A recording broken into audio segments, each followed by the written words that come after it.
তিন কারণে ঈমান বৃদ্ধি পায়, সাত কারণে ঈমান কমে যায়। ঈমান বৃদ্ধি পাওয়ার এক নম্বর আমল হইল দ্বীনি জ্ঞান অর্জন করা। এই বান্দা যখন দ্বীনি জ্ঞান অর্জন করবে তখন সর্বপ্রথম সে আল্লাহর পরিচয় পেয়ে যাবে, রাসূলের পরিচয় পেয়ে যাবে, জান্নাত জাহান্নামের কথা জানতে পারবে, অন্যায় কাজ থেকে ফিরে থাকা তার জন্য সহজ হবে। কুল হাল ইয়াস্তাউিল্লাযীনা ইয়ালামুনা ওয়াল্লাযীনা লা ইয়ালামুন। আল্লাহ পাক তার নবীকে সম্বোধন করে বলেন, হে নবী আপনি বলুন যারা জানে আর যারা জানে না তারা কি কখনো সমান? কখনো সমান নয়। আজকে আমরা জ্ঞানী কাদেরকে মনে করি? যে দুনিয়ার ব্যাপারে অনেক পণ্ডিত, অথচ আখিরাতের ব্যাপারে তাকে জিজ্ঞাসা করা হইলে জিরো। কি পাওয়া যায়? জিরো পাওয়া যায়। জ্ঞানের মাপকাঠি কিন্তু আল্লাহর হাবিব বলে গেছে, আপনি আমি যাকে জ্ঞানী বলবো সে জ্ঞানী না, আল্লাহর হাবিব যাকে জ্ঞানী বলছে সে জ্ঞানী, সে জ্ঞানী। সরকারে দো আলম বলেন, ক্বালান নাবিয়্যু সাল্লাল্লাহু আলাইহি ওয়াসাল্লাম, ক্বালান নাবিয়্যু সাল্লাল্লাহু আলাইহি ওয়াসাল্লাম, আল কাইয়্যিসু মান দানা নাফসাহু ওয়া আমিলা লিমা বাদাল মাউত ওয়াল আজিদু মান আতবা'a নাফসাহু হাওয়াহা ওয়া তামান্না আলাল্লাহ। সরকারে দো আলম বলেন, প্রকৃত জ্ঞানী হলো ওই ব্যক্তি যে তার নফসকে কন্ট্রোল রাখে এবং মৃত্যুর পরবর্তী জীবনের জন্য আমল করে। এই হলো প্রকৃত জ্ঞানী। আর নির্বোধ হলো ওই ব্যক্তি যে তার নিজের নফসকে কন্ট্রোল করতে পারে না, নফস অনুযায়ী চলে আর মৃত্যুর পরবর্তী জীবনের জন্য আমল করে না, আর আল্লাহ তাআলার কাছে শুধু শুধু বড় বড় আশা রাখে। এই হলো নির্বোধ। তো এক নম্বর ঈমান বৃদ্ধি পাওয়ার এক নম্বর আমল হইল দ্বীনি জ্ঞান অর্জন করা। বলে বান্দা যখন দ্বীনি জ্ঞান অর্জন করবে তার ইবাদত গুলো সব ঠিক হবে। তাহলে ইবাদত ঠিক মতো আদায় করলে ঈমান বাড়বে না কমবে? বাড়বে, ঠিক না?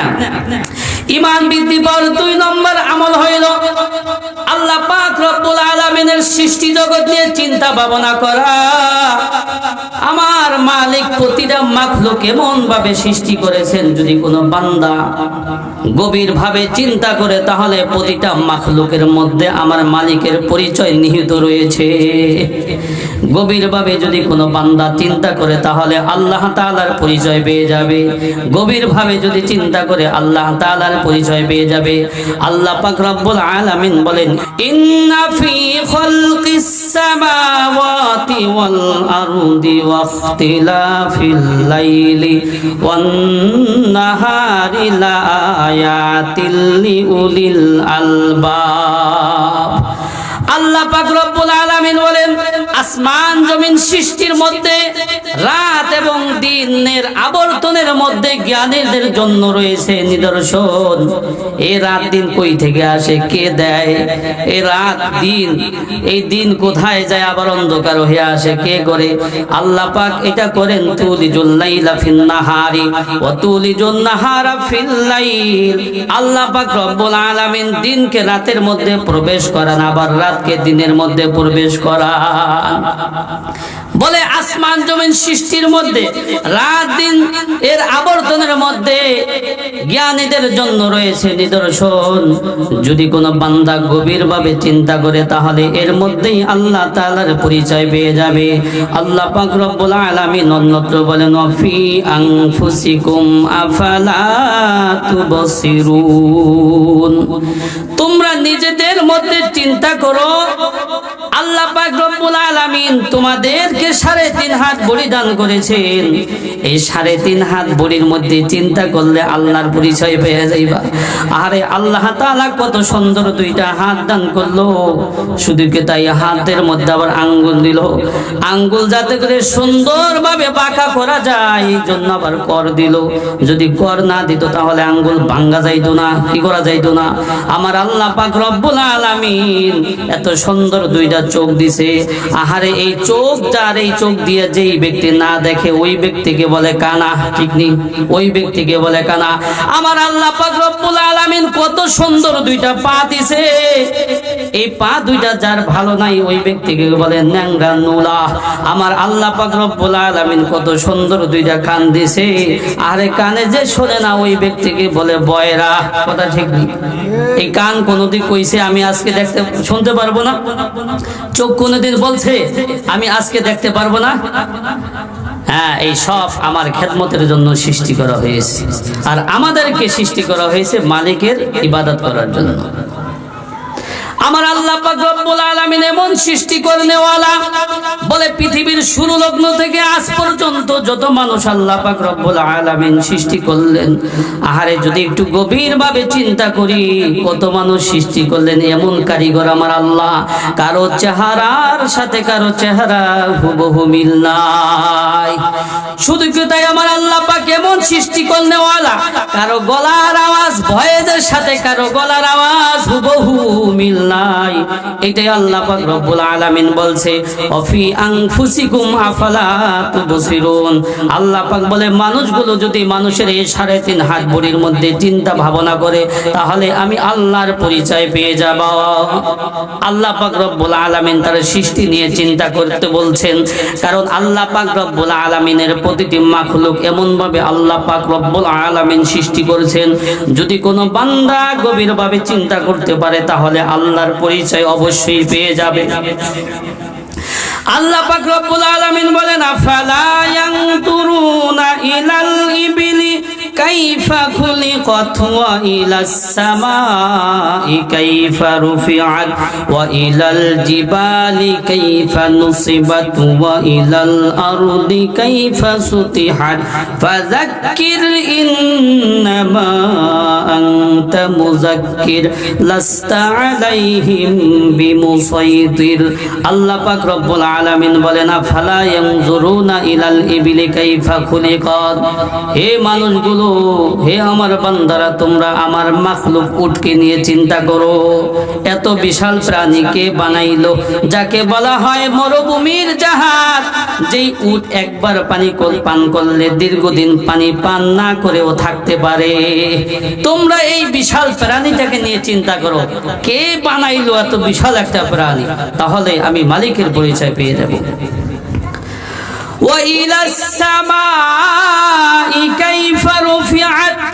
আল্লাহ পাক রব্বুল আলামিন বলেন তোমরা আমার আসমানকে নিয়ে চিন্তা করো, কে বিশাল আসমান বানাইলো। আরে এত সুন্দর আসমান আল্লাহ পাক রব্বুল আলামিন বানাইলেন। আল্লাযী খালাকা সাবআ সামাওয়াতিন তিবাকা। আল্লাহ পাক রব্বুল আলামিন 7টা আসমান স্তরে স্তরে সৃষ্টি করেছেন, এত সুন্দরভাবে সৃষ্টি করেছেন। দুনিয়াতে যদি একটু ঘর বানাইতে যাই, বিল্ডিং বানাইতে যাই, যখন ছাদ দেব কত খুঁটি বাঁশ খুঁটি দেয়, ঠিক নেই? আর আমার আল্লাহ পাক রব্বুল আলামিন এত বিশাল আসমান খুঁটিবিহীন, কোন ঝোলনা বিহীন আল্লাহ পাক দাঁড় করে রাখছে। কে দাঁড় করে রাখছে? আসমানটা কি এমনি এমনি দাঁড় হয়ে রয়েছে না একজনে রাখছে? একজনে রাখছে। এটা নিয়ে যদি চিন্তা করি আল্লাহর পরিচয় পেয়ে যাব। ওয়া ইলাল জিবালি কাইফা নুসিবাত ওয়া ইলাল আরদি কাইফা সুতিহাত। আল্লাহ পাক রব্বুল আলামিন বলেন তোমরা আমার পাহাড়কে নিয়ে চিন্তা করো, এই বিশাল পাহাড় আমি স্থাপিত করে রাখেছি। তোমরা এই জমিনগুলোকে নিয়ে চিন্তা করো, জমিনগুলো আমি বিস্তৃত করে রেখেছি। তাইলে আল্লাহ পাকের নির্দেশ, আল্লাহ পাক বলছে তোমরা আমার মাখলুক নিয়ে চিন্তা করো, কারণ আমার মাখলুকগুলো আমি আল্লাহ এমন ভাবে সৃষ্টি করেছি, যদি কোনো বান্দা চিন্তা করার মতো চিন্তা করতে পারে তাহলে আমি মালিকের পরিচয় অবশ্যই পেয়ে যাবে। আল্লাহকে নিয়ে চিন্তা করতে নিষেধ করা হয়েছে, স্বয়ং আল্লাহকে নিয়ে চিন্তা করতে নিষেধ করা হয়েছে। আল্লাহর হাবিব বলেন আন ইবনে আব্বাস রাদিয়াল্লাহু আনহু قال قال رسول الله صلى الله عليه وسلم تفكروا في كل خلق الله ولا تفكروا في ذات الله। সরকারে দো আলম বলেন তোমরা আল্লাহ পাক রব্বুল আলামিনের প্রতিটি মাখলুক নিয়ে চিন্তা করো, স্বয়ং আল্লাহকে নিয়ে চিন্তা করো না। যারা আল্লাহ পাককে দিয়ে চিন্তা করেছে ঈমান হারা হয়ে গেছে, কারণ আল্লাহ পাকের মাখলুক আমি, আর আল্লাহ পাক রব্বুল আলামিনকে চিন্তা করার মতো মেমোরি আল্লাহ পাক রব্বুল আলামিন আমাকে দেয় নাই।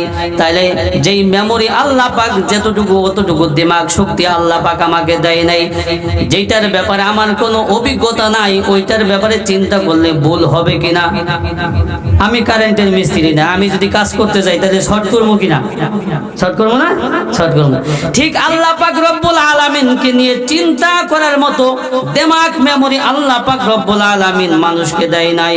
যার কারণে কোনো ব্যক্তি যদি আল্লাহকে নিয়ে চিন্তা ভাবনা শুরু করে তাহলে সে আল্লাহর পরিচয় খুঁজে পাইবে না, কুল কিনারা পাইবে না। এক পর্যায়ে সে বলে ফেলবে আল্লাহ বলতে কিছু নাই, নাউজুবিল্লাহ। আল্লাহর হাবিব বলছে তোমরা আল্লাহর পাকের মাখলুককে নিয়ে চিন্তা করো, আল্লাহকে নিয়ে চিন্তা করো না। আল্লাহ পাকের মাখলুককে নিয়ে যদি তুমি চিন্তা করতে থাকো তাহলে তোমার ঈমান বৃদ্ধি পাবে। ঈমান বৃদ্ধি পাওয়ার 3 নম্বর আমল হইল নেক আমল করা। নেক আমল করলে ঈমান বৃদ্ধি পায়। এই নামাজ পড়লে ঈমান বাড়ে না কমে? ঈমান বাড়ে। শুধু কি বাড়ে? বলে নামাজের মাধ্যমে আল্লাহ পাক রব্বুল আলামিনের সাথে বান্দার গভীর সম্পর্ক হয়। হজ করলে ঈমান বাড়ে না কমে? ঈমান বাড়ে। শুধু বাড়েনি, মানুষটা নিষ্পাপ হয়ে যায়। যদি কোনো ব্যক্তি সঠিকভাবে হালাল টাকা দিয়ে সুন্নাত ওয়াজিব গুলো ঠিক রেখে হজ পালন করতে পারে, সরকারে দো আলম বলেন ওই ব্যক্তি এমন অবস্থায় ফিরে আসে কেমন যেন তার মা তাকে ভূমিষ্ঠ করেছে। একজন সন্তান, মা যখন সন্তানকে ভূমিষ্ঠ করে ওই সন্তানের কোনো গুনাহ থাকে কিনা? কোনো গুনাহ থাকে না, নিষ্পাপ। ঠিক কোনো ব্যক্তি যদি সঠিকভাবে হজ পালন করে, সরকারে দো আলম বলেন ওই ব্যক্তিরও কোনো গুনাহ থাকতে পারে না। তাইলে হজ পালন করলে ঈমান বাড়ে না কমে? বাড়ে। রোজা রাখলে ঈমান বাড়ে না কমে? বাড়ে। আল্লাহ পাক রব্বুল আলামিন বলেন ইয়া আইয়ুহাল্লাযীনা আমানু কুতিবা আলাইকুমুস সিয়ামু কামা কুতিবা আলাল্লাযীনা মিন ক্বাবলিকুম লাআল্লাকুম তাত্তাকুন। আল্লাহ পাক রব্বুল আলামিন বলেন হে ঈমানদারেরা, আমি পূর্ববর্তী উম্মতদের উপর যেমনি ভাবে রোজা ফরজ করেছি তোমাদের উপরও রোজা ফরজ করেছি। বলে রোজার মাধ্যমে সবচাইতে বড় যেটা ফায়দা হয় সেটা হলো তাকওয়া অর্জন হয়। তাইলে বোঝা গেল রোজার মাধ্যমে ঈমান বাড়ে। কোরআন তেলাওয়াত করলে ঈমান বাড়ে না কমে? ঈমান বাড়ে। ওয়া ইযা তুলিয়াত আলাইহিম আয়াতুহু যাদাতুহুম ঈমানা। যখন এই কোরআনের আয়াত তেলাওয়াত করা হয় ঈমান খালি বাড়তে থাকে। তাহলে ঈমান বৃদ্ধি পাওয়ার 3টে কারণ। 3 কারণে ঈমান বৃদ্ধি পায়। 1 নম্বরে দ্বীনি জ্ঞান অর্জন করলে, 2 নম্বরে আল্লাহ পাক রব্বুল আলামিনের মাখলুক নিয়ে চিন্তা ভাবনা করলে, 3 নম্বর নেক আমল করলে। বলে নেক আমলের মাধ্যমে যেমনি ভাবে ঈমান বৃদ্ধি পায়, বদ আমলের মাধ্যমে আবার ঈমান কমতে থাকে। হাদিসের মধ্যে আছে বান্দা যখন একটা বদ আমল করে কলবের মধ্যে একটা কালো দাগ হয়ে যায়, এরপর যখন আবার একটা বদ আমল করে আরেকটা কালো দাগ হয়ে যায়। এভাবে কালো দাগ হতে হতে হতে হতে কলবটা পুরা অন্ধকারাচ্ছন্ন হয়ে যায়। 7 কারণে ঈমান কমে যায়। কয় কারণে? 7 কারণে ঈমান কমে যায়। 1 নম্বরে অজ্ঞতা, দ্বীনের ব্যাপারে অজ্ঞতা। এই দ্বীনের ব্যাপারে আমি কিছুই জানি না, তাইলে আমি ইবাদত করব কিভাবে? ইবাদত যা করব সবই ভুল হবে, ঠিক না? এই জন্য দ্বীনের ব্যাপারে অজ্ঞ থাকলে ঈমান কমতে থাকে। এই অজ্ঞতা নিয়ে চলতে থাকলে ঈমান দ্বীনের বাড়ার কোনো সুযোগ নাই, শুধু কমতেই থাকে, শুধু কমতেই থাকে। ঈমান কমে যাওয়ার 2 নম্বর কারণ হইল আল্লাহ পাক রব্বুল আলামিনের স্মরণ থেকে গাফেল হওয়া। আল্লাহ পাক রব্বুল আলামিনের স্মরণ থেকে উদাসীন হওয়া, গাফেল হইলে ঈমান কমতে থাকে। আল্লাহ পাক রব্বুল আলামিন বলেন ওয়ালাকাদ যারানা লিজাহান্নামা কাসীরাম মিনাল জিন্নি ওয়াল ইনস লাহুম কুলুবুন লা ইয়াফকাহুনা বিহা ওয়া লাহুম আয়ুনুন লা ইবসিরুনা বিহা ওয়া লাহুম আযানুন লা ইয়াসমাউনা বিহা উলাইকা কাল আনআম বাল হুম আদাল্লু। আল্লাহ পাক রব্বুল আলামিন বলেন আমি মানুষ এবং জিন জাতিদের জন্য জাহান্নামকে প্রস্তুত করে রেখেছি। কেন? আল্লাহ পাক বলেন লাহুম কুলুবুল লা ইয়াফকাহুনা বিহা, আমি তাদেরকে একটা অন্তর দিয়েছিলাম, যে অন্তর দিয়ে তারা ভালো কিছু চিন্তা ভাবনা করে নাই। ওয়ালাহুম আয়ুনুল লা ইবসিরুনা বিহা, আমি তাদেরকে দুইটা কর্ণ দিয়েছিলাম, দুইটা চক্ষু দিয়েছিলাম, যেই চক্ষু দিয়ে তারা ভালো কিছু দেখে নাই। ওয়ালাহুম আযানুল লা ইয়াসমাউনা বিহা, আমি তাদেরকে দুইটা কর্ণ দিয়েছিলাম, দুইটা কান দিয়েছিলাম, যেই কান দিয়ে তারা ভালো কিছু দেখে নাই। উলাইকা কাল আনআম, তারা চতুষ্পদ প্রাণীর মতো। বালহুম আদাল্লু, আল্লাহ পাক রব্বুল আলামিন বলেন যাদেরকে আমি অন্তর দিয়েছি, অন্তর দিয়ে যদি ভালো কিছু না দেখে, যাদেরকে আমি কর্ণ দিয়েছি, কর্ণ দিয়ে যদি ভালো কিছু না শোনে, যাদেরকে আমি চক্ষু দিয়েছি, চক্ষু দিয়ে যদি ভালো কিছু না দেখে, তাহলে এই লোকগুলো চতুষ্পদ প্রাণীর মতো হয়ে যায়, বরঞ্চ তার চাইতে আরো নিকৃষ্ট হয়ে যায়। আল্লাহ পাক রব্বুল আলামিন বলেন ওয়ামান আযলামু মিম্মান যুকিরা বিআয়াতিহি সুম্মা আরাযা আনহা, ওই ব্যক্তির চাইতে জালেম আর কে হতে পারে, যাকে আল্লাহ পাক রব্বুল আলামিনের আয়াত দ্বারা উপদেশ করা হয়, আল্লাহ পাক রব্বুল আলামিনের আয়াত দ্বারা নসিহত করা হয়, ওয়াজ করা হয়, আর সে মুখ ফিরে চলে যায়। ওয়ালা তাকুনু কাল্লাযিনা নাসুল্লাহ ফাআনসাহুম আনফুসাহুম, আল্লাহ পাক রব্বুল আলামিন বলেন তোমরা ওই সকল লোকদের মতো হয়ো না, তোমরা ওই সকল লোকদের মতো হয়ো না যারা আল্লাহ তাআলাকে ভুলে গেছে, ফলে আল্লাহ তাআলা তাদের নিজেদেরকেই ভুলাইয়া দিছে। যদি কোনো ব্যক্তি আল্লাহকে ভুলে যায় তাহলে সে নিজেকেই ভুলে যাবে। আমি যে আশরাফুল মাখলুকাত, আমার পরিচয় আমি নিজেই ভুলা যাব। যখন আমার পরিচয় আমি ভুলা যাব, তখন আমার যা মন চায় আমি তাই করব। এই জন্য আল্লাহ তাআলার স্মরণ থেকে গাফিল হয়ে থাকলে ঈমান কমতে থাকে। ঈমান কমার 2 নম্বর মাধ্যম হইল আল্লাহ তাআলার স্মরণ থেকে উদাসীন হওয়া, গাফিল হওয়া। ঈমান কমার 3 নম্বর আমল হইল পাপ ও গুনাহে জড়িত হওয়া, পাপ ও গুনাহে লিপ্ত হওয়া। বলে নেক আমলের মাধ্যমে যেমন ঈমান বাড়ে, পাপ ও গুনাহে লিপ্ত হইলে ঈমান কমতে থাকে। এই ঈমান কমলে আবার সংশোধন কিভাবে করব? বলে তাওবার মাধ্যমে। কিভাবে? তাওবার মাধ্যমে। আল্লাহ পাক রব্বুল আলামিন বলেন কুল ইয়া ইবাদিয়াল্লাযিনা আসরাফু আলা আনফুসিহিম লা তাকনাতু মির রাহমাতিল্লাহ ইন্নাল্লাহা ইয়াগফিরুয যুনুবা জামিআ ইন্নাহু হুয়াল গফুরুর রহিম। আল্লাহ পাক রব্বুল আলামিন তার বান্দাদেরকে ডেকে বলে, হে আমার বান্দারা, যারা নিজেদের উপর জুলুম করেছো, অবিচার করেছো, অন্যায় করেছো, তোমরা আমার রহমত থেকে বঞ্চিত হইও না। আমার কাছে খাঁটি দিলে তওবা করো, আমি আল্লাহ তাআলা তোমাদের তওবা কবুল করব। আমাদের গুনাহ যত বড়ই হোক না কেন, আল্লাহ তাআলার রহমত কিন্তু তার চাইতে অনেক বড়, ঠিক না? আল্লাহ তাআলার রহমতের কোনো কুল কিরানা নাই। হযরত আলী রাদিয়াল্লাহু তাআলা আনহু বলেন, বদরিয়া তার মানাফে হায় সুমারস, বদর দরিয়া মানাফে হায় সুমারস, ওয়ালাকিন সালামাত বর কিনারস। বলে আমার আল্লাহ তাআলার রহমতের দরিয়া এত প্রশস্ত, এত প্রশস্ত, যেই দরিয়ার কোনো কুল কিনারা নাই। এই জন্য আল্লাহ তাআলার রহমত থেকে বঞ্চিত হওয়া যাবে না। গুনার পরিমাণ যতই হোক না কেন, যদি খাঁটি দিলে তওবা করি, আল্লাহ তাআলা অবশ্যই ক্ষমা করে দিবেন। আল্লাহ পাক রব্বুল আলামিন হাদিসের কুদসির মধ্যে বান্দাদেরকে খুব সুন্দরভাবে ডেকে ডেকে বলেন, ইয়া আদম ইন্নাকা মা দাউতানি ওয়া রাজাউতানি গফারতু লাকা আলা মা কানা ফিকা ওয়ালা উবালি। ইয়া আদম লাউ বালাগাত যুনুবুকা আনানাস সামাই সুম্মা ইস্তাগফারতানি গফারতু লাকা আলা মা কানা ফিকা ওয়ালা উবালি।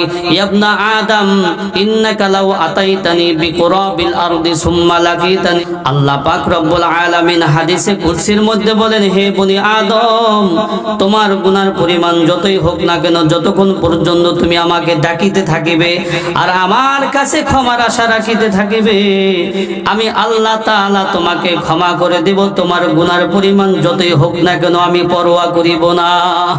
হে বনি আদম, যদি তুমি আকাশ পরিমাণ গুনাহ করো, অর্থাৎ তোমার গুনাহ যদি বাড়তে বাড়তে বাড়তে আকাশকে স্পর্শ করে আর তুমি আমার কাছে খাঁটি দিলে তওবা করো, আমি আল্লাহ তোমাকে ক্ষমা করে দিব।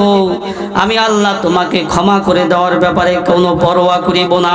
হে বনি আদম, যদি তুমি পৃথিবীর সমপরিমাণ গুনাহ নিয়ে আমার কাছে উপস্থিত হও আর এই অবস্থায় আমার সাথে সাক্ষাৎ করো, আমার সাথে মিলিত হও যে আমার সাথে কাউকে শিরিক করো নাই, শরীক করো নাই, তাহলে আমি আল্লাহ ওই পরিমাণ মাগফিরাত নিয়ে তোমার কাছে উপস্থিত হয়ে যাব। তাইলে শিরিকের গুনাহ আল্লাহ ক্ষমা করবে না। তাইলে ঈমান কমে যাওয়ার 3 নম্বর কারণ হইল পাপ ও গুনাহে লিপ্ত হইলে ঈমান কমে। ঈমান যখন পাপ গুনাহে ঈমান কমতে থাকবে, তবে তওবার মাধ্যমে আবার ঈমান বাড়াইতে হবে, তওবার মাধ্যমে ঈমান বাড়াইতে হবে। ঈমান কমে যাওয়ার 4 নম্বর কারণ হইল নফসে আম্মারার অনুসরণ করা। ঈমান কমে যাওয়ার 4 নম্বর কারণ হইল নফসে আম্মারার অনুসরণ করা। নফস 3 প্রকার, নফসে মুতমাইন্না, নফসে লাওয়ামা, নফসে আম্মারা। নফস 3 প্রকার। নফসে মুতমাইন্না প্রশান্ত হৃদয়, এটা ভালো। নফসে লাওয়ামা তিরস্কারকারী হৃদয়, এটা তার চাইতে একটু নিচু। নফসে আম্মারা এটা সবচাইতে খারাপ। এই নফসে আম্মারা 24 ঘন্টা মানুষদেরকে অন্যায় কাজের দিকে আদেশ দানকারী, অন্যায় কাজের দিকে নিয়ে যায়। এই জন্য নফসে আম্মারার সাথে জিহাদ করতে হবে, যুদ্ধ করতে হবে। বলে নফসে আম্মারা সব সময় মানুষকে খারাপ কাজের দিকে আদেশ দান করে।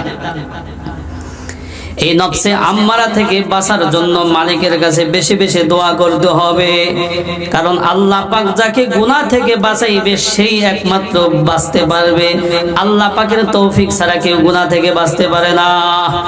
ওই যে মিশরের বাদশা আজিজের স্ত্রী জুলাইখা ইউসুফ আলাইহিস সালাতু ওয়াস সালামকে ফুসলিয়ে যখন খারাপ কাজ বাস্তবায়ন করার চেষ্টা করেছিল, ওই সময় ইউসুফ আলাইহিস সালাতু ওয়াস সালাম বলেছিল, ওমা উবাল্লিউ নাফসি ইন্নান নাফসা লাম্মারাতুম বিসু ইল্লা মা রহিমা রাব্বি ইন্না রাব্বি গফুরুর রহিম। ইউসুফ আলাইহিস সালাতু ওয়াস সালাম বলেছিল, আমি আমার নফসকে পবিত্র মনে করি না। নফস মানেই হলো খারাপ কাজের দিকে আদেশ দানকারী, খারাপ কাজের দিকে ধাবিতকারী। ইল্লা মা রহিমা রাব্বি, তবে আল্লাহ পাক যার প্রতি দয়া করেন, যার প্রতি রহম করেন, সেই একমাত্র গুনাহ থেকে বাঁচতে পারবে। তাইলে নফসে আম্মারা থেকে বাঁচার 1 নম্বর মাধ্যম হলো আল্লাহর পাকের কাছে দোয়া করতে হবে। কি করতে হবে? দোয়া করতে হবে। তো ঈমান কমে যাওয়ার 4 নম্বর কারণ হইল নফসে আম্মারার অনুসরণ করা। ঈমান কমে যাওয়ার 5 নম্বর কারণ হইল শয়তানের অনুসরণ করা। আল্লাহর অনুসরণ না করে, নবীর অনুসরণ না করে শয়তানের অনুসরণ করা। শয়তান আমাদের চিরশত্রু। শয়তান আমাদের কি? চিরশত্রু। এটা মনে রাখতে হবে। শয়তান আমাদের কোনোদিনও বন্ধু হইতে পারে না। ঈমান কমে যাওয়ার 5 নম্বর কারণ হইল শয়তানের অনুসরণ করা। আল্লাহ পাক রব্বুল আলামিন বলেন, ইন্নাশ শাইতানা লাকুম আদুব্বুন ফাত্তাখিযুহু আদুওয়া ইন্নামা ইয়াদউ হিজবাহু লিয়াকুনু মিন আসহাবিস সাঈর। আল্লাহ পাক রব্বুল আলামিন বলেন, শয়তান হলো তোমাদের চিরশত্রু, সুতরাং তোমরা এই শয়তানকে শত্রু রূপে গ্রহণ করো। শয়তান তার দলবলকে সব সময় জাহান্নামের অধিবাসী বানানোর জন্য চেষ্টা করে।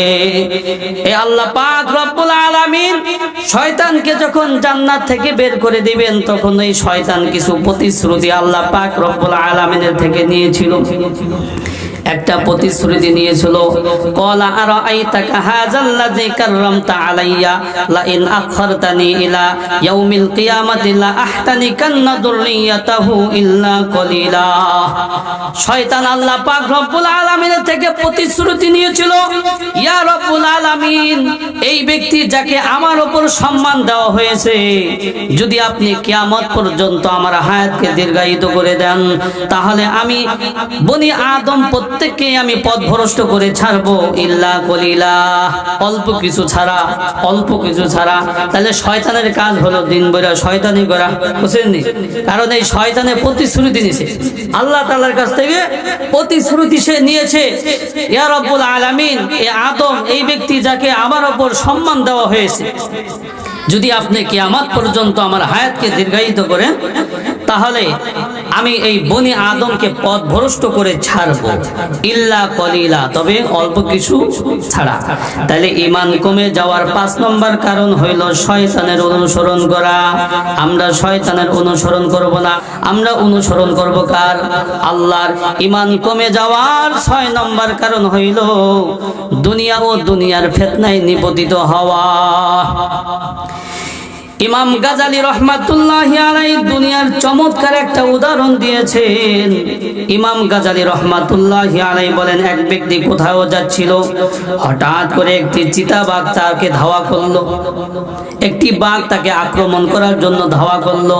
সে বাঘের ধাওয়া খেয়ে বিভিন্ন জায়গায় আশ্রয় খোঁজার চেষ্টা করলো, কোথাও আশ্রয় পেল না। হঠাৎ করে দেখতে পেল একটা কূপ আছে, কূপ। তখন সে সিদ্ধান্ত নিল এই কূপের মধ্যে নেমে যাব।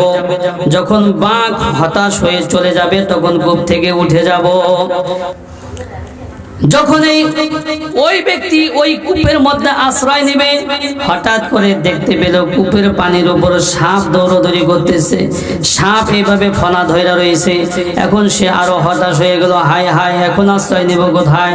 তখন সে এদিক ওদিক আশ্রয় নেওয়ার জন্য তাকাইলো, দেখতে পেল কূপের দেয়ালের সাথে কিছু ঘাস রয়েছে। তখন সে সিদ্ধান্ত নিল, আমি এই ঘাসগুলো ধরে ঝুলে থাকবো, যখন বাঘ চলে যাবে তখন আমি উঠে যাব। তো সেই ব্যক্তির সিদ্ধান্ত অনুযায়ী তাই করলো। ওই কূপের মধ্যে ঘাসগুলোকে ধরে সে ঝুলে রয়েছে। যখন এই ঘাসগুলোকে ধরে ঝুলে রয়েছে, দেখতে পেল 2টা ইঁদুর, সাদা এবং কালো রঙের 2টা ইঁদুর ওই ঘাসগুলো কাটতে আছে। দাঁত দিয়ে কি করতেছে? কাটতেছে। এখন কি করবে বেচারা? আরো পেরেশান। তখন সে পেরেশানি হয়ে এদিক ওদিক তাকাইতে লাগলো। তাকায়া দেখে মাথার উপরে একটা মৌচাক রয়েছে, যেই মৌচাকের মধ্যে মধু ভরপুর, কিন্তু মৌমাছি নাই। এক হাত দিয়ে সে ঘাসগুলো ধরে রয়েছে, আরেক হাত দিয়ে ওখান থেকে মধু নিতাছে আর খাইতাছে। ইমাম গাজালি রহমাতুল্লাহি আলাইহি বলেন, এ বন্ধু, এটা তোমার জন্য নসিহত। বলে, ওই যে বাঘ, ওই বাঘ হলো মালাকুল মউত, যেটা মানুষকে 24 ঘন্টা ধাওয়া করতে আসে। আর ওই যে সাপ, এটা হলো কবরের আযাব, যেটা সাপ রূপে দেখা যাইছে। আর ওই যে সাদা রং এবং কালো রঙের 2টা ইঁদুর, এটা হলো রাত এবং দিন। বলে, রাত এবং দিন এইভাবে চলে যাইতেছে। আর ওই যে ঘাস, এই ঘাস হলো তোমার জীবন, এটা যে কোনো মুহূর্তে শেষ হয়ে যাইতে পারে। ইঁদুরে কাইটা দিলেই তো শেষ। বলে, এটা হলো তোমার জীবন, এটা যে কোনো মুহূর্তে শেষ হয়ে যাইতে পারে। আর ওই যে মধু, এটা হলো দুনিয়ার স্বাদ। বলে, ওই ব্যক্তি এমন বিপদের মধ্যে থেকেও সে মধু খাইতেছে। আমরা বনি আদম প্রত্যেকে এমন বিপদের মধ্যে আছি, আর দুনিয়ার স্বাদ এবং মজার মধ্যে ডুবে আছি, খবর নাই। ওমাল হায়াতুদ দুনিয়া ইল্লা মাতাউল গুরুর। আল্লাহ পাক রব্বুল আলামিন বলেন, এই পার্থিব জীবন ধোঁকার আসবাব ছাড়া আর কিছুই না। আল্লাহ পাক রব্বুল আলামিন এটাই বলেছে, ওমাল হায়াতুদ দুনিয়া ইল্লা মাতাউল গুরুর। এই দুনিয়া ধোঁকার আসবাব ছাড়া আর কিছু না। আল্লাহর হাবিব মুহাম্মদুর রাসূলুল্লাহ সাল্লাল্লাহু আলাইহি ওয়াসাল্লাম বলেন, হুব্বুদ দুনিয়া রাসু কুল্লি খতিআ। দুনিয়ার ভালোবাসা সকল গুনাহের মূল। এই জন্য যার ভিতরে দুনিয়ার মোহাব্বত যত বেশি থাকবে, তার ঈমান তত কমতে থাকবে। ঈমান কমে যাওয়ার 7 নম্বর কারণ হইল অসৎ সঙ্গী, অসৎ মানুষের সাথে চলাফেরা করা। অসৎ বন্ধু সব সময় খারাপ কাজের দিকে ধাবিত করে, আর সৎ বন্ধু সব সময় ভালো কাজের দিকে ধাবিত করে। সুতরাং অসৎ বন্ধু আমার ঈমান কমার ক্ষেত্রে ভূমিকা পালন করে। এই জন্য সরকারে দো আলম মুহাম্মদুর রাসূলুল্লাহ সাল্লাল্লাহু আলাইহি ওয়াসাল্লাম বলেছেন, ক্বালান নবী সাল্লাল্লাহু আলাইহি ওয়াসাল্লাম, ক্বালান নবী সাল্লাল্লাহু আলাইহি ওয়াসাল্লাম, আল মারু আলা দীনি খলিলিহি ফালিয়ানজুর আহাদুকুম মাইয়ুখালিল। সরকারে দো আলম বলেন, মানুষ তার বন্ধুর আদর্শে গড়ে ওঠে, সুতরাং তোমাদের চিন্তা ভাবনা করা উচিত কার সাথে বন্ধুত্ব স্থাপন করতেছো। মানুষ তার বন্ধুর আদর্শে গড়ে ওঠে, তাই তোমাদের চিন্তা ভাবনা করা উচিত কার সাথে বন্ধুত্ব স্থাপন করতেছো। এই জন্য খারাপ বন্ধু থাকলে সব সময় খারাপ কাজের দিকে ধাবিত করে, আর এই খারাপ বন্ধু আমার ঈমান কমার ক্ষেত্রে ভূমিকা পালন করে। তাহলে বলতেছিলাম 3 কারণে ঈমান বৃদ্ধি পায়। 1 নম্বরে দ্বীনি জ্ঞান অর্জন করলে ঈমান বৃদ্ধি পায়। 2 নম্বরে আল্লাহ পাক রব্বুল আলামিনের মাখলুক নিয়ে চিন্তা করলে ঈমান বৃদ্ধি পায়। 3 নম্বরে নেক আমল করলে ঈমান বৃদ্ধি পায়। 7 কারণে ঈমান কমে যায়। 1 নম্বরে দ্বীনের ব্যাপারে অজ্ঞ হইলে ঈমান কমতে থাকে। 2 নম্বর আল্লাহ পাক রব্বুল আলামিনের স্মরণ থেকে উদাসীন হইলে ঈমান কমতে থাকে। 3 নম্বর পাপ ও গুনাহে লিপ্ত হইলে ঈমান কমতে থাকে। 4 নম্বর নফসে আম্মারার অনুসরণ করলে ঈমান কমতে থাকে। 5 নম্বর শয়তানের অনুসরণ করলে ঈমান কমতে থাকে। 6 নম্বর দুনিয়া ও দুনিয়ার ফিতনায় নিপীড়িত হইলে ঈমান কমতে থাকে। 7 নম্বর অসৎ লোককে বন্ধু বানাইলে ঈমান কমতে থাকে। এই জন্য আমরা সচেতন থাকব। ঈমান এটা মহাদৌলত। ঈমান কি? মহাদৌলত। এ বাবা, যদি ঈমান থাকে একদিন জান্নাতে যাওয়া যাবে, কথা ঠিক নাকি? একদিন জান্নাতে যাওয়া যাবে, কিন্তু ঈমান যদি না থাকে আর জান্নাতে যাওয়ার আশা নাই। এই জন্য সাবধান সাবধান। সরকারে দো আলম বলেন, কিয়ামতের পূর্বে মানুষের সকালে ঈমান থাকবে, সন্ধ্যায় ঈমান থাকবে না, আবার সন্ধ্যায় ঈমান থাকবে, সকালে ঈমান থাকবে না। সাহাবায়ে কেরাম আশ্চর্য হয়ে জিজ্ঞাসা করলেন, ইয়া রাসূলুল্লাহ, ইয়া হাবিবাল্লাহ, এটা কিভাবে? সরকারে দো আলম বলেন, মানুষের জাহালাত, মূর্খতা এত বেড়ে যাবে, বলে তার জাহালাতের কারণে, মূর্খতার কারণে কোন ফাঁকে যে তার ঈমান বের হয়ে গেছে সে নিজেও টের পাবে না।